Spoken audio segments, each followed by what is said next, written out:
Minasyaitonir rajim. Bismillahirrahmanirrahim. Innal hamdalillah nahmaduhu wa nasta'inuhu wa nastaghfiruhu wa natubu ilaih wa na'udzu billahi min syururi anfusina wa min sayyiati a'malina. May yahdihillahu fala mudilla lahu wa man yudlil fala hadiya lahu.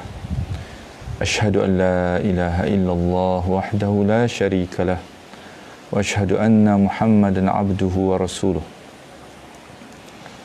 Allahumma rabbi shrah li sadri wa yassir li amri wahlul 'uqdatam min lisani yafqahu qawli, amma ba'd. Alhamdulillah, pada pagi ni insya-Allah kita masih lagi dapat meneruskan perjalanan kita.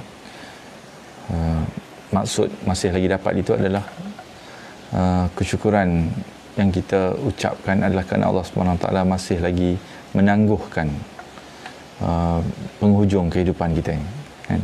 Menangguhkan datangnya kiamat, kan, dalam kehidupan kita ini yang dijanjikan oleh Allah SWT. Dia seorang hamba itu sampai kepada akhir kehidupan dia, maka dia sebenarnya telah memulakan perjalanan kiamat, ya kan? Dia akan berhadapan dengan perkara-perkara yang dijanjikan oleh Allah SWT, yang mana masa itu adalah bukan lagi masa untuk menyediakan diri, kan? Ataupun masa untuk mempersiapkan bekalan untuk berjalan menuju kepada Allah SWT, tapi masa itu adalah masa menanti perbicaraan Allah SWT. Jadi kesyukuran kita kerana Allah SWT masih lagi memberi kita peluang. Ada manusia yang di dunia lagi Allah SWT menghentikan peluang bagi dia, kan? Kerana telah dikunci mati hati dia, kan? Khatamallahu ala qulubihim wa ala sam'ihim wa ala absarihim ghishawah, kan?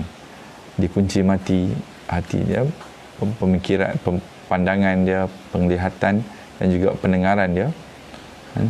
Ditutup dan dikunci oleh Allah SWT sehingga dia tidak dapat kembali lagi kepada hidayah, kan? Sehinggalah akhir hayat dia, kan? Jadi moga-moga Allah tidak masukkan kita dalam golongan mereka yang sebegitu, dan masih lagi memberi peluang kepada kita untuk menyusun atur kehidupan kita sesuai dengan kefahaman yang ataupun petunjuk yang diberikan oleh Al-Quranul Karim ini kepada kita, kan? InsyaAllah pada pagi ini kita akan memulakan satu perbincangan surah yang seterusnya, surah yang baru dalam siri surah-surah dalam surah grup yang ketujuh ni, yang seperti yang kita telah lalui, kan? Semuanya membincangkan tentang khususnya hujah-hujah yang berkaitan dengan hari pembalasan, kan? Dan sudut yang difokuskan juga di dalam grup yang ketujuh ni juga adalah sudut yang bahawa azab ataupun hukuman akan dikenakan kepada mereka yang mendustakan hari pembalasan, kan? Sebab ada hujah-hujah tentang benarnya hari pembalasan itu lebih fokus pada grup surah-surah yang ke-6, kan? Yang ketujuh ni adalah azab kepada mereka yang mendustakan hari pembalasan itu, kan? Jadi inilah juga yang insya-Allah kita sedang surah yang ke-78, surah An-Naba, dan ini adalah permulaan kepada juzuk yang ke-30, kan, di dalam tapi untuk memahami atau mengekalkan kefahaman pengkajian bentuk koheren ini, kita lebih memfokus kepada surah, kan? Dia bukan juzuk. Kalau kita juzuk ni dia akan dia adalah pembahagian yang tidak mengambil kira kandungan tu. Dia mengambil kira panjang, kan? untuk memudahkan pembacaan kan. Jadi pengkajian untuk kefahaman lebih mudah untuk kita fokus kepada pembahagian surah kan. Jadi surah An-Naba ini kan? An-Naba pertama sekali surah Makkiyah juga kan? Dia kembar dengan surah Al-Mursalat kan? Dianggap sebagai kembar kepada surah Al-Mursalat yang telah kita habis bincangan sebelum ini kan? Tema dia sama seperti mana surah lain dalam grup yang ketujuh, itu amaran tentang azab bagi mereka yang mendustakan hari pembalasan kan? Azab bagi mereka yang mendustakan hari pembalasan. Azab hari pembalasan tu adalah satu lagi bahagian kan yang kita sebut semalam. So bila kita membaca tentang ancaman Allah dan juga siksaan-siksaan, bentuk siksaan dan sebagainya, kita perlu memahami konteksnya. Ada azab kepada mereka yang mendustakan hari pembalasan ni, ialah dia sama ada azab di dunia ataupun azab di hari kemudian sebelum datangnya perbicaraan kan. Sebab perbicaraan itulah yang akan menentukan seorang itu bersalah, bukan menentukan sebenarnya, tapi mengesahkan kan kesalahan ataupun jenayah seorang manusia ketika mana dia duduk di dunia ni, jenayah dengan Allah Subhanahu Wa Taala dan juga melanggar perintah Allah Subhanahu Wa Taala dalam semua sudut. Jadi azab hari pembalasan itu dia berkait dengan neraka kan, dan yang datang selepas daripada perbicaraan kan. Tapi sebelum perbicaraan itu pun ada juga azab yang dikenakan kepada mereka yang mendustakan kan, bahawa mereka yang tidak percaya bahawa adanya azab kepada mereka yang mendustakan hari pembalasan kan. Okay. Ataupun azab kepada mereka yang mendustakan tentang kemestian tidak mendustakan hari pembalasan tu kan. Itu adalah apa yang kita nak faham kan. Okey. So surah ini kan, sama juga tema dia kan. Juga di dalam kan, surah ini juga digunakan pendekatan soalan-soalan juga kan. Soalan yang amat sesuai dengan kedegilan kaum musyrikin yang dihadapi kan. Dalam surah Al-Mursalat juga pendekatan soalan kan. Semua soalan ini memerlukan jawapan yang meyakinkan. Soalan-soalan ini disertai dengan jawapan dan hujah-hujah yang datang di dalam surah ni kan. Cuma hujah-hujah yang digunakan kalau dalam surah Al-Mursalat kan, hujah tentang diri manusia dan juga sejarah mereka yang terdahulu kan, dijadikan hujah kan. Dalam surah ini hujah yang digunakan terhadap kewujudan hari pembalasan ini ialah ciptaan Allah dalam alam ini, sama di langit ataupun di bumi, untuk kegunaan manusia kan. Dan hujah-hujah ini juga membuktikan bahawa akan sampainya hari pembalasan yang dijanjikan ini kan. Dan di sini juga dibandingkan di antara balasan terhadap mereka yang mendustakan hari pembalasan dan mereka yang beriman dengannya kan. So insyaAllah kita mulakan insyaAllah pembacaan kita, penerangkan kita dalam surah An-Naba ini. Dia ada 5 blok, 5 bahagian kan, mengikut apa yang kita bahagi ni. Bahagian pertama, kedua, 3, 4 dan 5. So bahagian pertama dan bahagian ketiga ni, dia akan membicarakan tentang hari pembalasan dan juga pembalasan kepada mereka yang mendustakan hari pembalasan dengan azab kan. Dia akan membicarakan ni, pertama membicarakan keadaan mereka yang mendustakan ni. Bahagian ketiga juga membicarakan tema tentang balasan ni, hari pembalasan dan juga hari kiamat, hari kehancuran, yaumul fasl kita kan, hari pemisahan ataupun hari dibuat keputusan kan, hari yang dipisahkan di antara yang benar dengan yang tidak, yang soleh dan yang tidak soleh ni kan. Begitu juga yang kelima kan. Blok yang kelima akan membincangkan tentang suasana di hari ketika mana pembicaraan di hadapan Rabbul Jalil ini berlaku kan. Blok yang kedua dan yang keempat ni, blok yang kedua ni berisi hujah-hujah kan, ciptaan Allah Subhanahu Taala kepada manusia ni kan, disampaikan dalam bentuk yang amat menarik kan. Nanti kita akan tengok.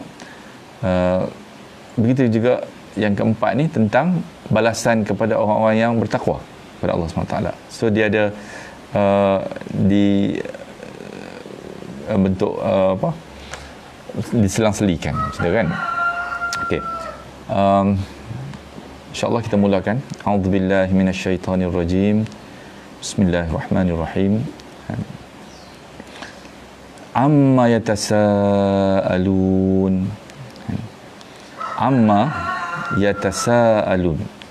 Amma ni adalah dia datang daripada anma kan, sebenarnya dalam bahasa Arab ni bila dicantum dipermudahkan dia jadi amma kan.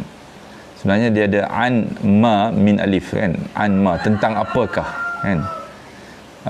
Bila dicantumkan disebut amma yatasaalun, tentang apakah mereka saling bertanya-tanya. Yatasaalun ni saalun kan, saala bertanya, tapi yatasaalun ni dia menunjukkan keadaan di mana lebih daripada seorang, dua pihak ni saling bertanya-tanya kan. Itu keadaan yatasaalun kan, bila ada tasa ke ataupun tafa'ul kan,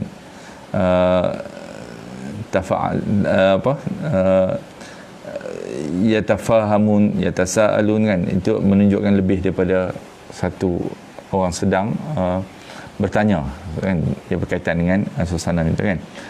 Okey, jadi permulaan surah ini, awal surah ini kan, dimulakan dengan nada yang menunjukkan kemarahan dengan pertanyaan yang amat spesifik kan.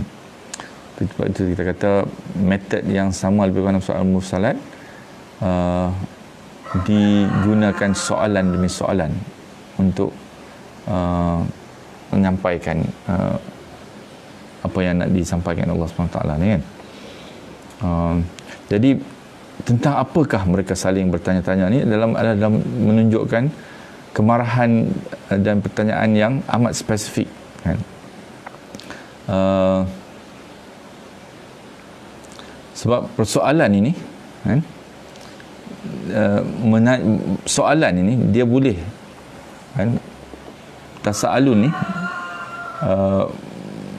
adalah saling bertanya satu sama lain tentang sesuatu. Bertanya ni dia boleh merupakan sesuatu yang sama ada kan, dia ada dua keadaan yang asas kan. Satu, tanya untuk memperolok-olokkan kan, itu adalah satu bentuk, dan satu lagi tanya yang betul-betul serius untuk mengetahui jawapan kan. Jadi dalam tasaalun yang disebut di dalam ayat ni, dia merujuk kepada tanya untuk memperolok-olokkan kan.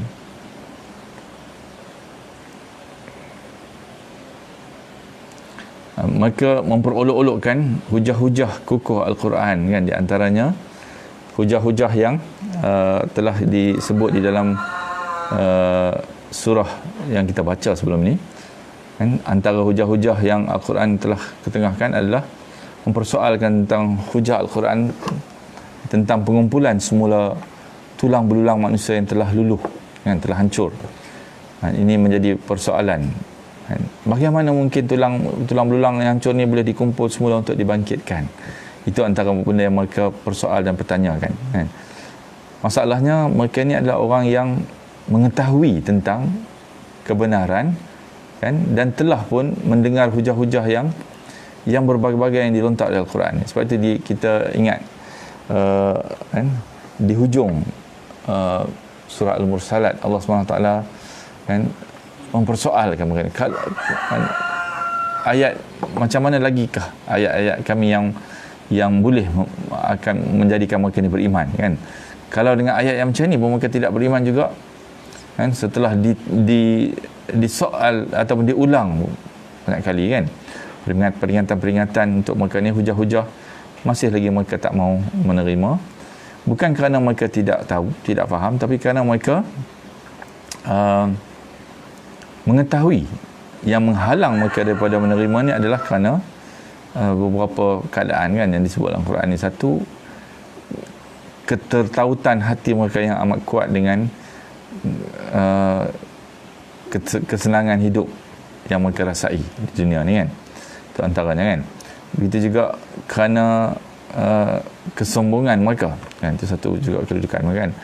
Jadi apa yang mereka saling bertanya ni antara dia, kan, yang tersebut tadi, tentang bagaimana mungkin tulang yang telah hancur ni boleh dikumpul semula untuk dibangkitkan.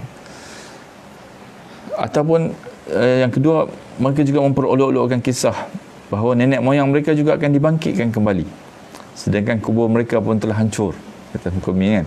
Ini yang dijawab dalam surah Al-Mursalat sebelum ini, kan. Walaupun Allah SWT jawab, tapi masih lagi mereka mempersoalkan, kan. Dalam surah Al-Mursalat ni, seperti kita kata, dia adalah kembar, kan.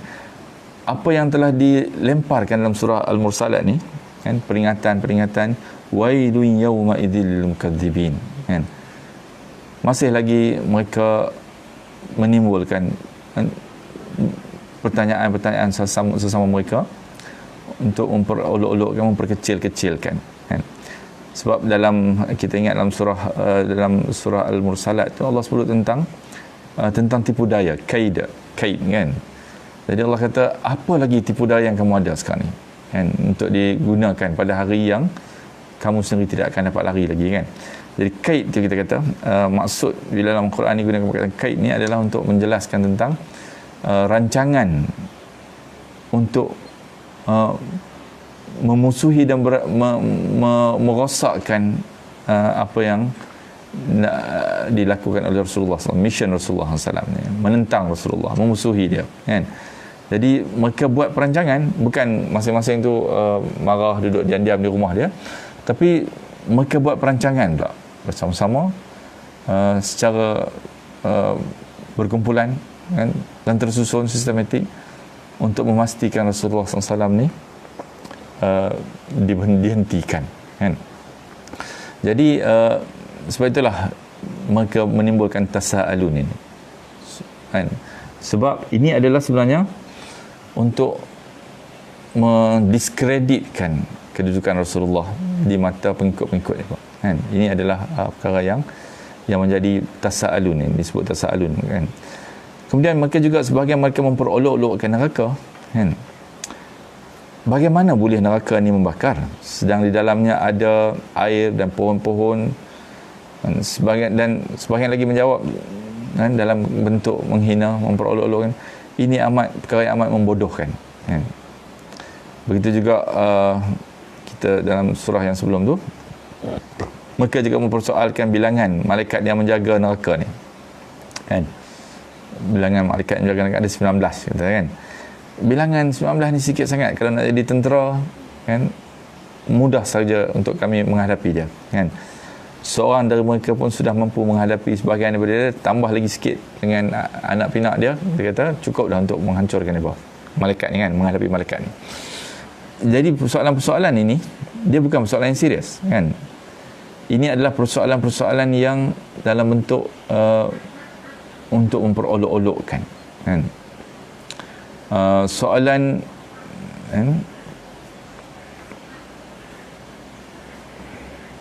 kan, yang dilontarkan kerana mereka ingin untuk menjadikan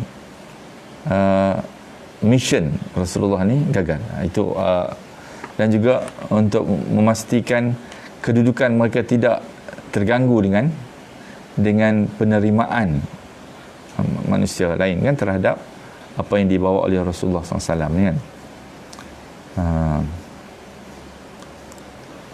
Jadi bentuk yang disebut di dalam surah ini, kan, ayat-ayat Al-Quran yang turun untuk berhadapan dengan mereka ni, kerana luar biasa sifat dia dan sifat keistimewaan dia sendiri, dengan cepat tersebar dan menjadi buah mulut umum di kalangan Quraisy ni, kan, yang menjadikan pemuka-pemuka Quraisy yang memimpin gerakan perang saraf terhadap Rasulullah SAW ni, menghadapi Rasulullah ni, menjadi bimbang, takut-takut Al-Quran akan diterima oleh umum, kan. Jadi timbullah, kan, cara yatasaalun ini, mereka bertanya-tanya, kan, memperolok-olokkan untuk memastikan kalangan umum ni tidak terpengaruh dengan Al-Quran, kan, yang nampaknya semakin mengesankan pemikiran umum, kan, seorang demi seorang menerima kalangan Quraisy ni, dan bersama dengan Muhammad SAW, kan. Jadi ini menimbulkan ketakutan dan kerisauan kepada mereka. Jadi mereka pun melaksanakan tasa'alun, kan, memperolok-olokkan dalam bentuk bertanya-tanya, kan, satu sama lain tentang ni, kan, dan cuba sebab mereka tak boleh nak menjawab hujah-hujah ni. Jadi mereka cuba menjadikan hujah-hujah ni seolah-olah hujah-hujah yang dangkal, bodoh, kan, dan merosakkan kalau boleh peribadi Rasulullah SAW sebagai orang yang membawa hujah-hujah yang dangkal dan bodoh ni, kan.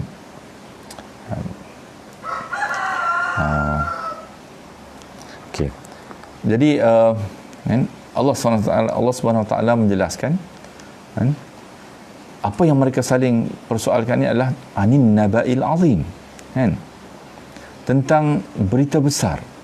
Sebab naba' digunakan, naba' ni adalah dia mungkin juga berita, ada juga perkataan lain, mungkin khabar ni juga membawa konotasi berita yang dibawa, kan. Tapi naba' ini dia menjelaskan tentang satu benda yang serius, kan. Kalau khabar ni mungkin untuk pertanyaan ringan-ringan, yang kita nak tanya apa khabar dan sebagainya, kan. Tapi berita ni, kan, amba tu jamak dia, kan, ataupun naba', dia adalah satu yang serius. Jadi yang mereka persoalkan ni sebenarnya, kan, ini adalah jawapan ataupun tentang jawapan Allah SWT kepada mereka untuk menjelaskan, menekankan tentang apa yang mereka sedang persoalkan ni sebenarnya bukan perkara yang kecil, kan. Dia adalah perkara yang amat besar, kan. Anin naba'il azim, bahawa yang kamu duk menimbulkan tasa'alun, saling mempersoalkan ni, dia benda yang serius, benda yang besar sebenarnya, kan. Anin naba'il azim, kan, yang alladhi hum fihi mukhtalifun, yang antara mereka, kan, ada pandangan-pandangan yang berbeza yang diketengahkan, kan, mereka cuba untuk mengumpul pandangan-pandangan berbeza ni sebab nak merendah-rendahkan ataupun menyerang, kan, Rasulullah SAW sendiri dan juga apa yang dibawa oleh Rasulullah ni. Jadi masing-masing cuba keluarkan pendapat masing-masing, kan. Kalau kita ingat riwayat menceritakan dalam perbincangan di Darun Nadwah Quraisy ni, mereka cuba nak mendefinisikan Muhammad ni apa masalah dia, kan. Adakah dia orang yang kena sihir? Adakah dia orang yang gila? Adakah dia orang yang ahli sihir sendiri, kan. Tapi semua ini tidak dapat ditegaskan, kerana mereka tahu apa yang mereka cakap ni semuanya tidak benar belaka, kan. Tapi masih lagi mereka mencari jalan, kan. Sebab itu timbul, kan, alladhi hum fihi mukhtalifun, yang mereka ikhtilaf ini, perselisihan ini adalah satu benda yang besar sebenarnya, bukan perkara untuk di khilaf ataupun dijadikan perbincangan macam dalam bentuk yang mereka buat ini, kan. Kerana ini adalah isu yang al-azim, an-naba'il azim, kan, berita yang amat besar dan serius yang tidak seharusnya menjadi bahan ejekan, kan. Dan kerana ini adalah khabar yang amat besar dan menggegarkan, kan. Jadi perkara ni bila mereka perselisihkan, seolah-olah mereka tidak menyadari akan seriusnya isu yang sedang mereka perolok-olokkan ni, kan?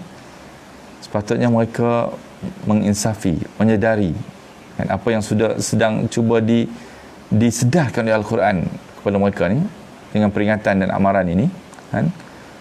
Dan amatlah malang bagi mereka kan tidak menyadari perkara yang besar ini yang sepatutnya menjadikan mereka hilang kelazatan terhadap dunia ni, kan?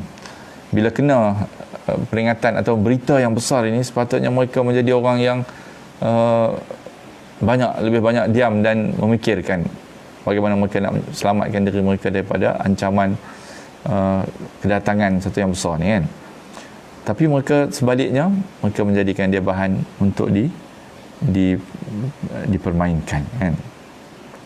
Jadi sebab tu ikhtilaf ni, kan, dia maksud asal dia adalah perbezaan pendapat dan pertentangan pendapat, kan? Jadi ikhtilaf di kalangan kaum musyrikin ni, dia ada bentuk-bentuk yang berbeza, kan? Dia bukan satu bentuk je, kan? Pertama, perbezaan pendapat dalam menerima pemberitaan hari kiamat ni, kan, hari pembalasan ni. Ada yang menolak dia terus, kan? Tapi majoriti sebenarnya menerima, tapi menimbulkan persoalan-persoalan. Satu yang tolak terus, kan? Yang tolak terus tak mau terima langsung, kan?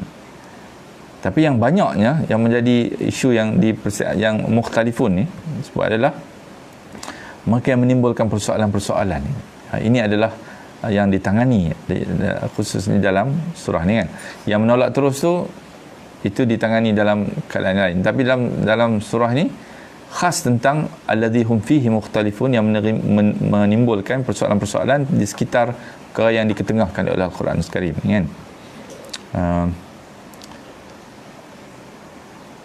Jadi mereka seperti mana yang disebut tadi, antara garis besar persoalan yang mereka ikhtilafkan ni ataupun yang mereka lontarkan ni, kan, kemungkinan datang hari kiamat adalah amat rendah, kan?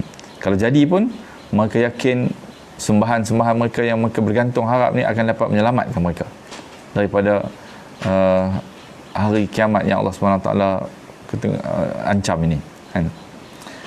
Begitu juga mereka juga garis besar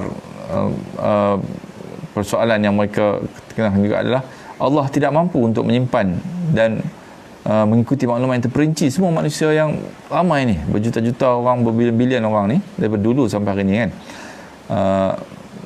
Begitu juga mereka juga berhujah bahawa kerana Allah SWT memberi kurniaan-kurniaan kepada mereka di dunia ni, pastilah Allah akan beri kepada mereka lebih baik di akhirat nanti, kan? Itu yang kita ketengahkan dalam sebelum ni, kan?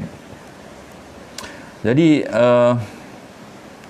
mereka juga mempunyai pandangan yang benar tentang hari akhirat, tetapi enggan untuk menerimanya kerana kepentingan lain, dunia dan sebagainya, menyebabkan peringatan-peringatan ni daripada Allah ni ditolak, kan? Ini adalah keadaan yang dihadapi oleh surah ni. Bagaimana Allah SWT akan berhadapan dengan ni?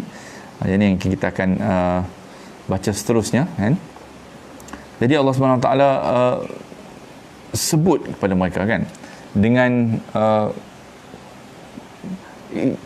kalimat yang amat keras kesan itu, kan?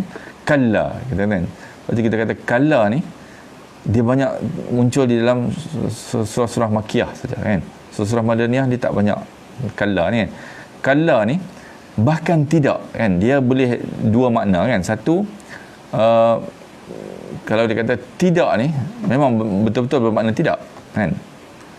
Tapi kalau kalla, kan, macam ni maksudnya sebaliknya, kan?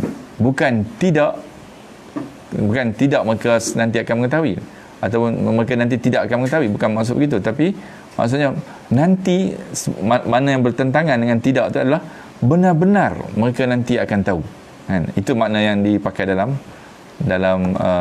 ayat ni, kan? Kalla saya'lamun, sesungguhnya benar-benar, kan, nanti mereka akan mengetahui yang sebenarnya, kan? Dua kali Allah SWT mengulang ni, thumma kalla saya'lamun, kan? Bahkan sekali-kali tidak kelak mereka akan mengetahui, kan. Kenapa dia ulang 2 kali ni, kan? Kalau mengikut pandangan dia, kata kerana ada 2 ketika yang mereka akan benar-benar mengetahui, kan, apa yang dijanjikan kepada mereka ni, kan. Benar-benar mereka akan mengetahui, satu, kan, ketika mana mereka sampai kepada hari kiamat, kan, sama ada kematian mereka ataupun, kan, yang akan menghadapi hari kiamat di atas dunia ni, kan. Tapi hari kematian mereka itu akan bermulalah, kan, satu yang mereka benar-benar akan tahu kerana mereka akan melihat dan merasainya sendiri, kan. Kalla saya'lamun, yang sekarang ni mereka perselisihkan tu, nanti benar-benar akan membuka mata mereka, kan. Jangan macam tu, kerana nanti kamu akan benar-benar berjumpa dengan apa yang kamu perolok-olokkan ini, perselisihkan ini, dan kamu akan tahu. Yang kedua, kan, saya'lamun, yang akan mereka ketahui selepas daripada itu adalah kali kedua nanti, ialah ketika mana mereka akan berhadapan, dilontarkan dengan neraka Allah Subhanahu Wa Taala, kan. Jadi ada 2 tahap yang kita sebutkan tu, kan. Kedua-dua ni bila mereka duduk di depan neraka, sudah sampai di hadapan neraka, kan, barulah mereka akan, jadi Allah Subhanahu Wa Taala akan menceritakan kedua-dua ni, kan. Satu, keadaan, kan, ketika mana mereka telah berhadapan dengan kiamat ni, kan, penghujung kehidupan mereka akan bertemu dengan apa yang Allah SWT sebutkan, hari kehancuran dan sebagainya, kan. Seperti yang kita katakan, kerana tamatnya riwayat manusia ni, kan, bermakna bermulalah, kan, dia akan berhadapan dengan hari kiamat, hari kehancuran tu, kan. Dan semua yang diceritakan dalam Al-Quran tentang apa yang manusia akan lalui, tiupan sangkakala dan sebagainya, semua akan dihadapi oleh manusia yang sampai kepada hari kiamat dia, kan. Bagaimana? Sebab kita kata masanya berbeza, masa belum sampai lagi. Masa yang tak sampai itu adalah kita yang duduk di dunia ni. Tapi bagi mereka yang telah masuk, keluar daripada dunia ni, mereka ada frame masa yang berbeza, kan. Tidak ada masa lagi seperti mana kita fahami, kan. Itu adalah semua perkara yang manusia tidak akan dapat memahami kerana dia adalah dalam pengetahuan dan juga penyusunan Allah Subhanahu Wa Taala, kan. Jadi apa yang Allah Subhanahu Wa Taala jelaskan, kan, sejurus selepas mereka menghadapi kematian mereka akan dihadapkan dengan kehancuran alam ni, kan, dan kebangkitan semula, kan, dikumpulkan di padang mahsyar nanti, kan. Jadi sebab itu Allah kata kalla saya'lamun, kamu akan mengetahui, yang pertama, kan. Dan selepas itu thumma kalla saya'lamun, tak habis kat situ saja, kan. Ada lagi perkara yang lebih menakutkan yang akan mereka tempuhi. Bahkan yang kedua ini lagi lah perkara yang yang lebih besar lagi daripada yang pertama, kan. Yang pertama tu pun kalau di dalam riwayat hadis saya menceritakan manusia tidak tertanggung lagi, kan, untuk berhadapan dengan padang mahsyarnya, dengan dibangunkan semula dalam keadaan yang manusia bingung, kan, dibangkitkan semula, kan. Kemudian berbaris menuju untuk melepasi titian sirat, kan. Titian sirat itu satu seksa lagi dah, kan. Sebab ada dalam riwayat menceritakan jalan dia akan jatuh balik, kan. Kemudian naik balik, jatuh lagi, kan. Naik balik, jatuh lagi, kan. Berkali-kali sehinggalah akhirnya dapat selepas. Bila dapat lepas, ada lagi banyak lagi yang diceritakan dalam riwayat azab yang mesti mereka lalui, kan. Sebelum thumma kalla saya'lamun, sebab dalam riwayat ini menceritakan mereka yang melalui kesusahan-kesusahan ini semua kata kepada Allah SWT, bagilah kami keluar daripada azab mahsyar ni, kan. Kalau boleh kami lepas daripada ini, tak apa, masuk neraka pun tak apa, kan. Itu mafhum hadis ni, kan. Masuk neraka pun tak apa, tapi mereka tak tahu bahawa thumma kalla saya'lamun, sekali lagi mereka nanti akan tahu betul-betul, kan, bila mereka, kan, duduk di depan neraka yang akan berinteraksi dengan mereka kan. Neraka ni Allah SWT bayangkan sebagai satu yang hidup kan. Dia boleh bertindak balas, kan, mempersoalkan mereka dan sebagainya kan. Kenapa mereka masuk dalam neraka ni kan. Jadi insya-Allah kita akan baca nanti jawapan kepada Allah SWT ni ataupun penerangan tentang saya'lamun ni. Di sini dibiarkan Allah biarkan penyataan ni, nanti kamu akan mengetahui. Thumma kalla saya'lamun, nanti memang benar-benar kamu akan tahu macam mana akan diterangkan di dalam bahagian seterusnya dalam surah ni kan. Nanti insya-Allah kita akan sambung. Kita selesai dulu dengan wabillahi taufiq wal hidayah. Assalamualaikum warahmatullahi wabarakatuh. Kita sudah dengan membaca tasbih kafarah dan surah al-asr. Subhanallah wa bihamdika asyhadu an la ilaha illa anta astaghfiruka wa atubu ilaik. Salihat wa tawassul bil haqq wa tawassul